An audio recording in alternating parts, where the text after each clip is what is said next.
Ready?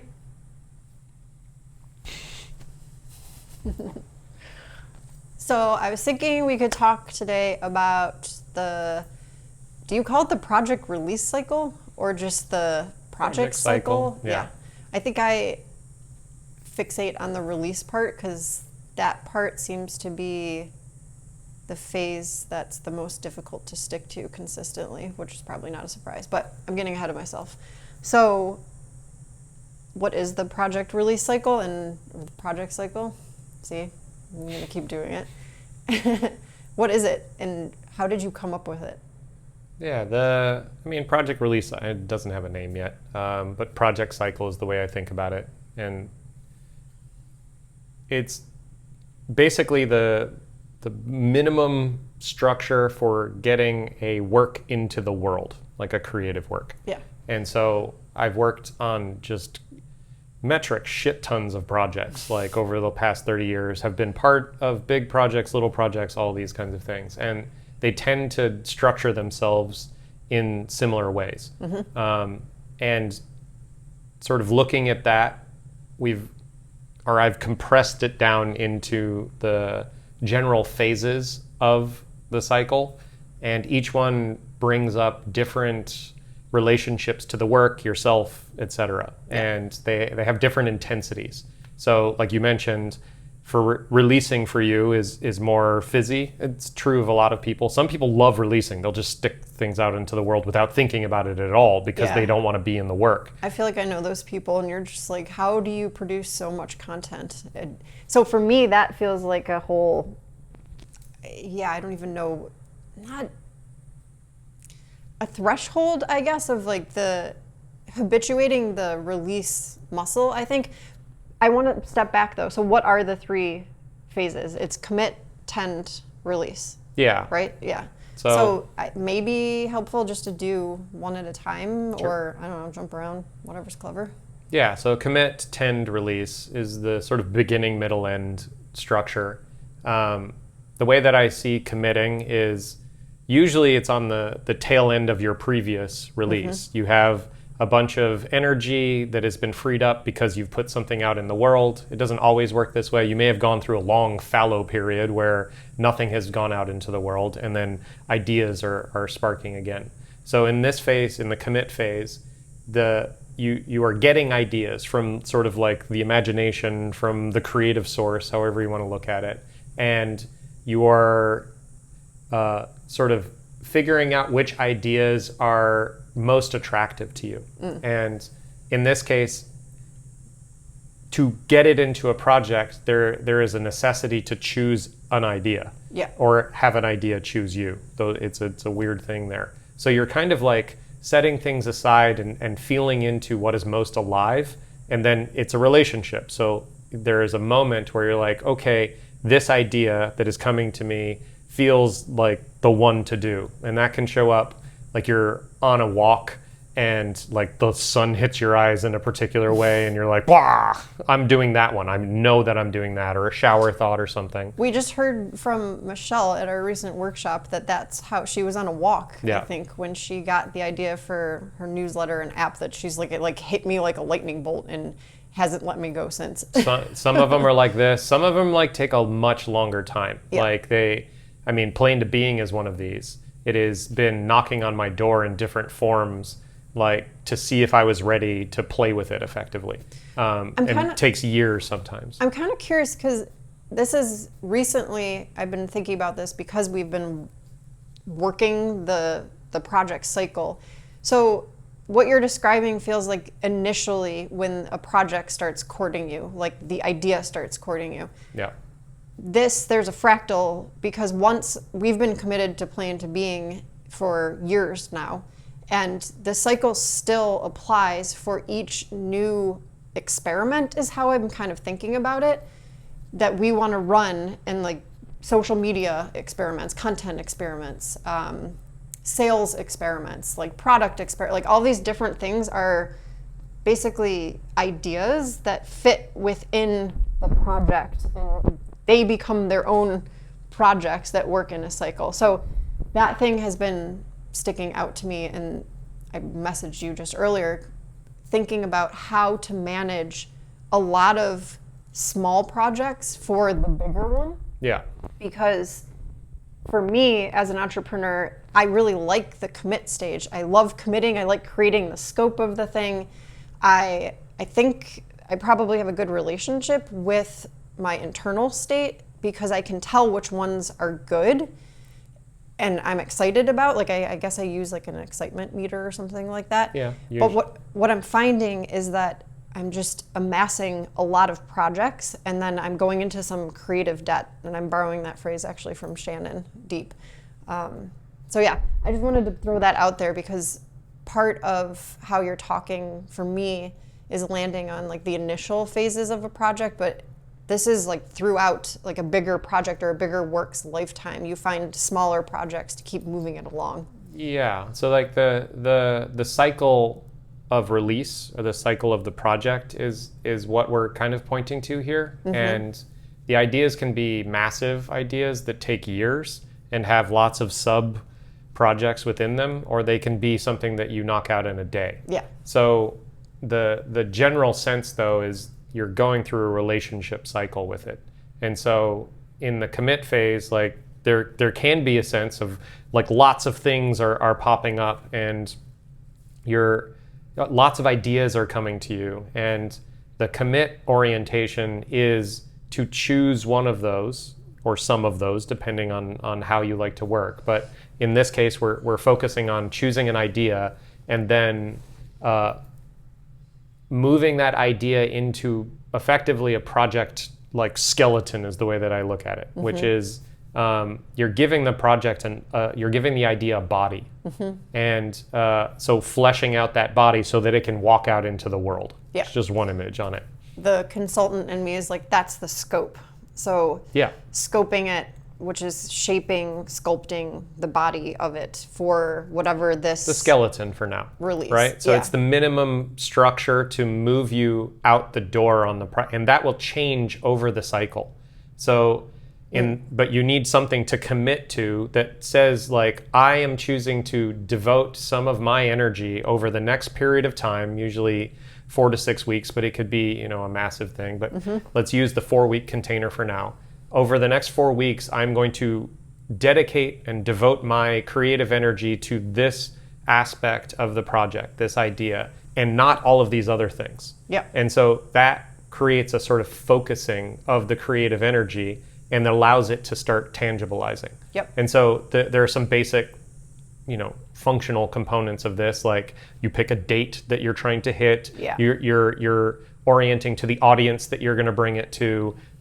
You have milestones in between. You start to think about who you're going to collaborate with and all this kind of thing. Maybe where it like fits within your business ecosystem or why it's a priority now. Yeah. Like some of that's... A lot of that will be contained in the idea, because the idea that comes to you is like, oh, I'm going to do a podcast that is like this for these people, for that, or whatever. And then you're kind of structuring the idea to get it into the world. So I've mentioned this recently at a workshop that I kind of think about the relationship with the idea and the project in who we are as humans interacting with these life forms.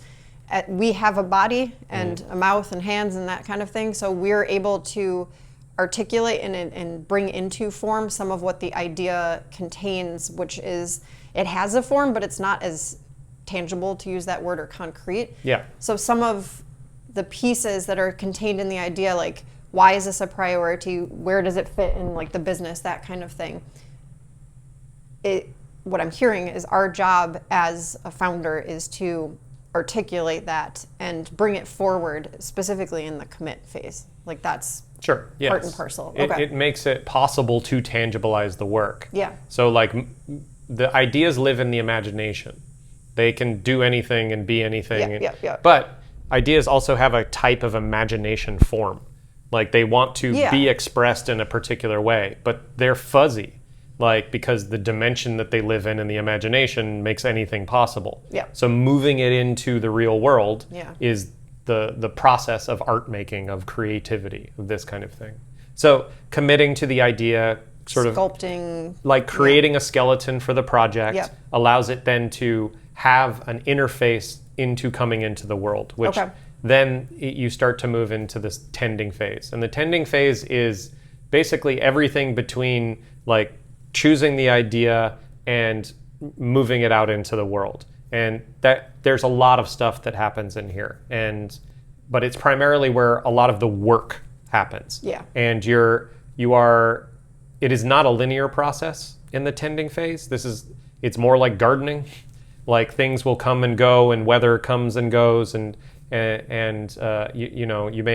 you may run into a blockade or whatever it is. You may forget what you're working on because you have an emotional block or an art block or something like this. You might have shiny object syndrome and start trying to do other things Totally. because it's intense emotionally. Yeah. And this is also the place where, as you're starting the initial like honeymoon phase of committing to the idea and having the idea come to you, like starts to wear off, and you're in the grind on it sometimes. Yeah. And just despair, like these pits The of pit of darkness. despair is what I was thinking. Yeah. This kind of thing. And so, yeah, there are practices to reconnect with what you're trying to do. There are like ways to stay like in a rhythm, throughout the work. They're just knowing that you're going to hit all of these kinds of things within the tending process is part of it. This is the producing piece. Producing can help a Honestly. ton here. Yeah, because if you have someone with you, and both the one-on-one producing that we offer and also the group producing, it's part of it is being able to voice and be seen when you're in the pit of despair or when you're floundering. Or someone that I know, she has a one-woman show, she calls it, where she lays face down on the ground and complains, and then her wife consoles her because she's just like, I don't know what I'm doing, I don't know why I'm doing, like that kind of thing. I do think having witness for that is like really helpful. And then the other piece of it is someone to say, okay, like I see where you're at. And this is why the group stuff works really well, is because more than likely someone else is like, I have the same exact thing right now. Yeah. Or I'm usually there, but I'm not right now. So I can support you in some like specific way. But I think the producing is sort of the reaching a hand out to be like, do you want help moving over that hump and getting back into the work if you're feeling like you've fallen off, kind of thing. Yeah, I think that there are all sorts of pitfall. It's a journey. Like the cycle is moving through space and time in a kind of way, right? And like on any journey, you're going to encounter monsters and goblins and all kinds of things like this. And having a producer or producing support, and that can be as simple as having a friend who you're checking in with, but Totally. having somebody for whom has traveled the territory before, Yeah. they're less startled by everything in the environment, because a lot of what you're doing in the projects, especially if they're projects out past what you've done before, is you're in uncertainty the whole time. Yeah. And this can be very triggering to your nervous system, to your emotional system, because you are. Don't have to tell me twice. So having a safe space for which to bring up these things and be witnessed in them helps you.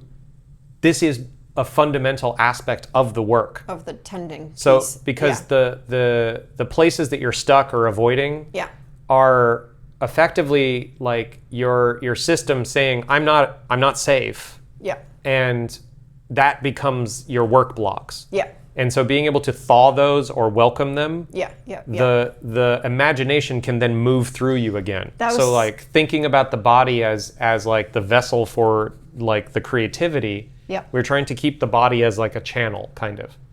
I was just thinking that, because I use the phrase like get back to work, but sometimes the work is actually working with the emotions that come up and the blocks and feeling the resistance. And there's the phrase that you use all the time, it takes as long as it takes. And I was thinking about that on my walk this morning and how frustrating that can be, because I don't want it to take as long as it takes. I want it to work now. I'm so impatient.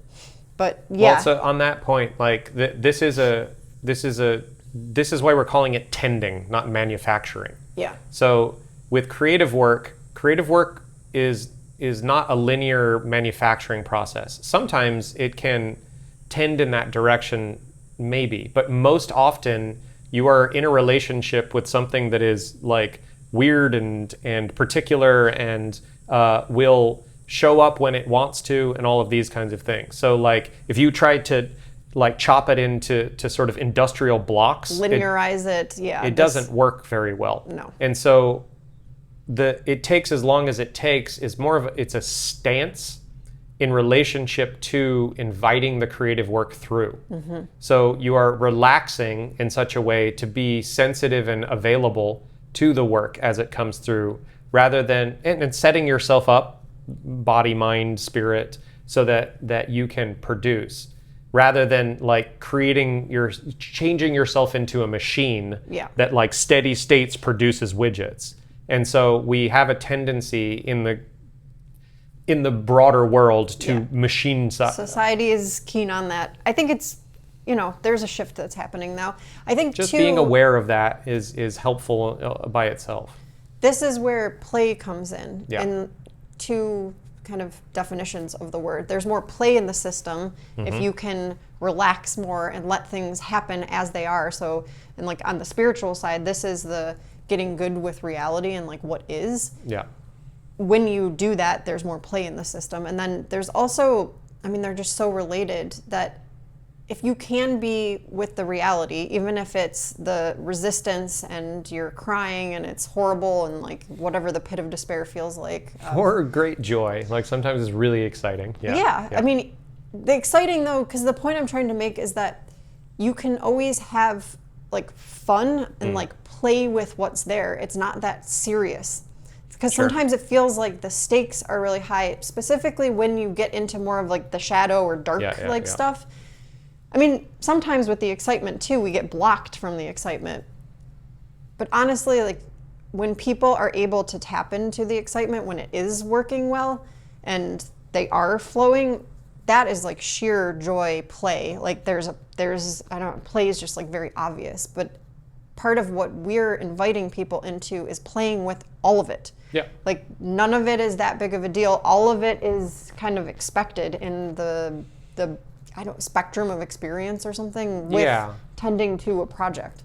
There is we can have a tendency to think that it needs to go a certain way. Yes. Right? Expectations. Oh my gosh. Bringing the expectations into the tending process in particular, like to watch this, smuggling it in with the commitment. Like you commit to the idea and then maybe you're like, the idea needs to be the best thing in the world. Yeah. And then now you're in the process of making the work and you just have an inner critic telling you constantly that it's not the best. Yeah. Rather than being in an environment, a studio environment, an internal environment that's like, you're laying down iterations. You are placing down the thing that you know best right now, and whatever will come of that will come of that. Rather than like, this needs to be the greatest thing in the world or else I'm worthless, right? It's a very different mindset in making. And I think this is a really good segue into the release, that the perfectionism that you're talking about has to be the best thing in the world, and some of the other aspects of the relationship to the project there, they come to a head at release. So this is where I start freaking out because I can't put it out in the world, because what if it's not good enough? What if it's not perfect? What if it's all these like what ifs? What if I fail? Like, yeah.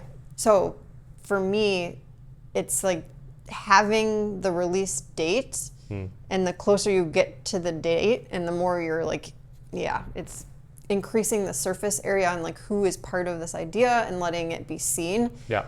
Is when a lot of my inner critic and like past behavioral patterns around sharing creations come up for me.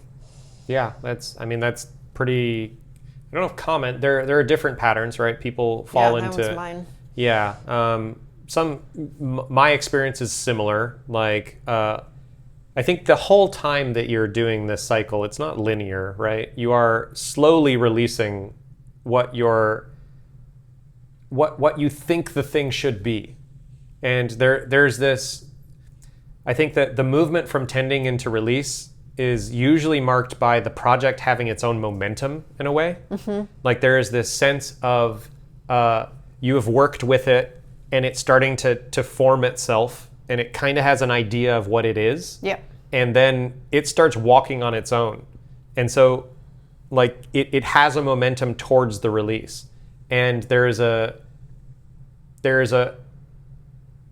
that can happen with the perfectionism where you're like looking at all the flaws of the thing, right? I'll do this all the time, and not paying attention to the fact that it's like, oh, it's becoming alive, right? And so we can fixate on that. So part of the early process of releasing is being like, oh, okay, it knows what it is, and like kind of getting out of the way and letting it guide you out the door, right? I think that part's really interesting.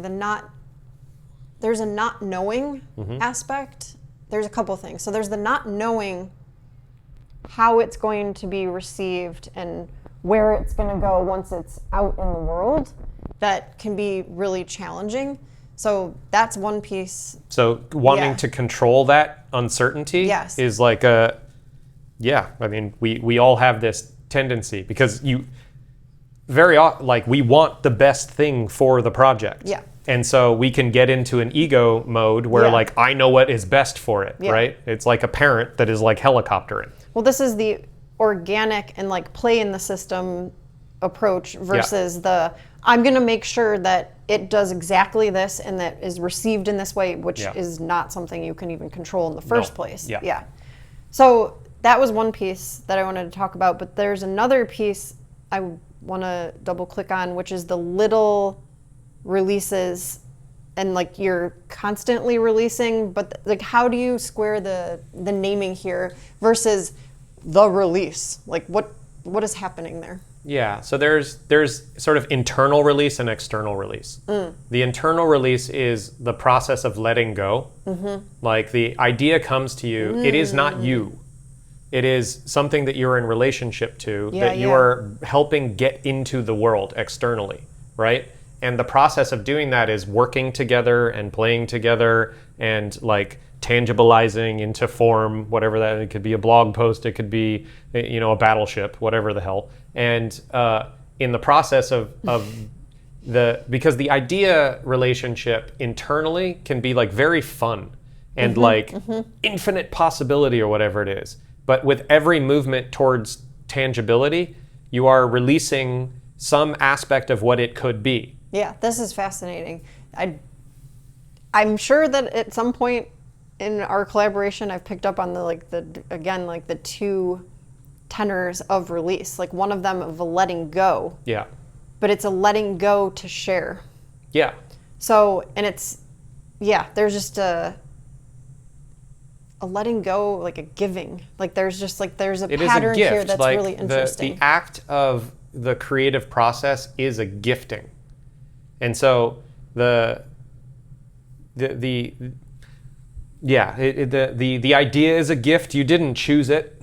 It chose you, right? And then the work of the labor that brings it into form is a kind of gift that you get to participate in. When you start the expectation thing, when you start like turning it into like, give me this and do that, and it becomes transactional, it can start to calcify in ways because you're looking for return on investment and these kinds of things, which is a difficult thing to get into in the gifting process. It has a time and a place, but it's later. Yeah. Because when the work starts to move out, it might move out into the market, and then that work can find its value within like a market context. But yeah, so the way that I feel it is there's an internal process of release. And that is an ongoing concern through the tending process. There is a moment, sometimes it's a stark moment, sometimes it's a gradual thing, wherein the project like takes a life of its own and you're kind of stewarding it and you're releasing control. Like in the sense that like, you're training a puppy and then the puppy knows how to walk around, and then the puppy's off leash and now the puppy's running around and going to college. I don't know. So at a certain point, you are also like you are releasing the work that you have done internally, and that might be in your studio with other people that are in the studio. It might be by yourself to other eyes. Yeah. And generally what you're trying to do there is like the safest critical feedback that you can get so that you can hear how you have been like working through your blinders in relationship to the work. Yeah. And so you clarify that, it moves towards release, it gains confidence, and then ultimately you have this like sort of deadline, right? This moment that it is going to like move out into the world, however that looks. And that can be a big launch like we're on stage, or it can be like we have completed a pipeline and somebody has gone through the pipeline. It can be I have completed a rough draft of my novel, right? Like all of those are, there's a line in the sand that before and Yeah. after, right? And yeah. I think the line in the sand, so I typically have a sense of what that is in the commit phase, like the point where I don't want to go past that because I'm going to be reaching for too much. It's like biting off more than I can chew kind of thing. Yeah. So part of the committing to the final release, the final boss, that line in the sand, Yeah. it comes to me early. Is that something that you've like experienced? Because I think it's like setting a goal in a way. I want to get to this point. Sometimes it might move, like you might move the goalposts a little bit as you're in the project. I was just talking to a client about this. It's totally cool to set like, I want to release on this date and like you've got something in mind, but as you get into the work, you're like, oh, this is way too much. I want to set something that's maybe more achievable. Yeah, so there are a lot of different ways to work with release dates and deadlines, and this is dependent on how you relate to these things. Some people are very goal-driven, and the goal-driven thing can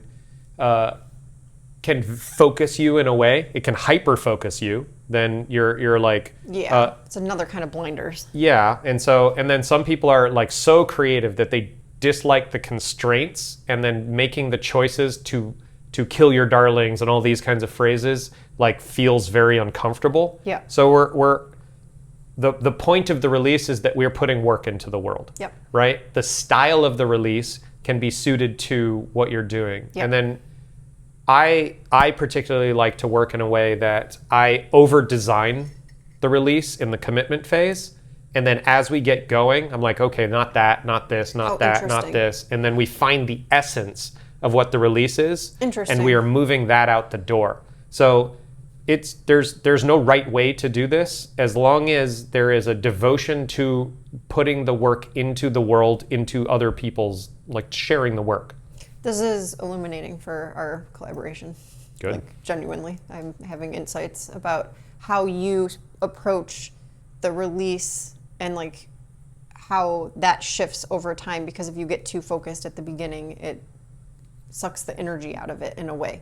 Yeah. Whereas for me, I don't know if there's some kind of visionary, like I can like see a portal to like the finish line, and I visualize myself releasing something and like sharing it in a certain way, and like I've got an idea of who I want to share it with and what it is, but it sometimes can backfire. It doesn't take the joy or like creativity out of it, but it sometimes can backfire because I'll get attached to the image at the finish line. And so that is one of the visionary traps, I guess, right? It's an expectation thing too. Like, well, we said we were going to do, and like we've had this conversation where I'm attached to a thing, but I'm not paying attention to what is actually in front of me. Yeah, this is the map and territory kind of thing. Yeah. So Helpful, yeah. It's and that one it's a balancing act, right? To do a visionary thing is to cast out a vision, like to choose where you're going to go. It's part of it. And then there is this movement of dropping how you're going to get there and what you're going to find when you get there, because you're not there, right? Yeah. Some visionaries, and they're rare, I have not met too many of them, can be like, I'm doing this and I'm getting there in this amount of time and blah, blah, blah, right? Elon Musk comes to mind. Maybe, I've never worked with him, I don't know. But like, he puts out visions like this and on timelines, and then creates massive movements towards them through corporate structure. And Sure. I don't know. For me, he strikes me as like a form of a type of visionary who can implement in a way. I don't know how he gets there, but he's doing it. So outside of my,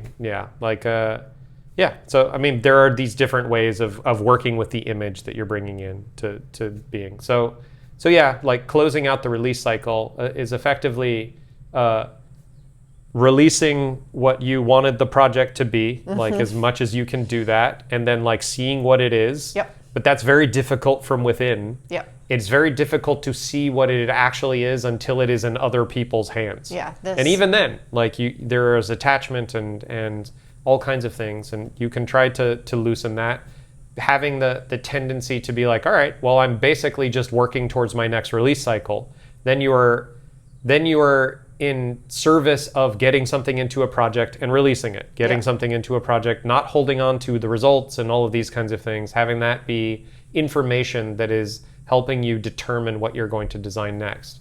So there's this concept of release clarity, which we'll cover in something else. But basically, when you release something into the world, you get freed up energy because you've been holding on to an idea for a while. Once the idea is out there and in the form that it is, like there's a couple things that happen.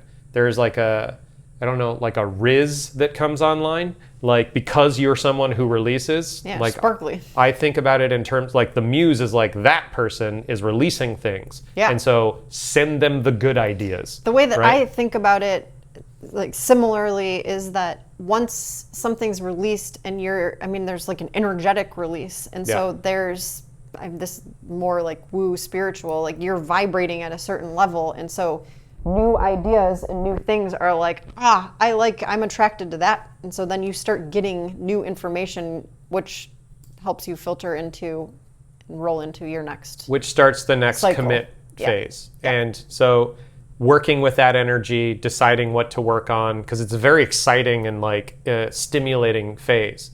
And if you haven't been through too many of these, it's very easy to like go grab all of the things and and then like crash or something like this. There are a bunch of different things in there, but we can talk about that in another one. Yeah. Cool. This was fun. Great.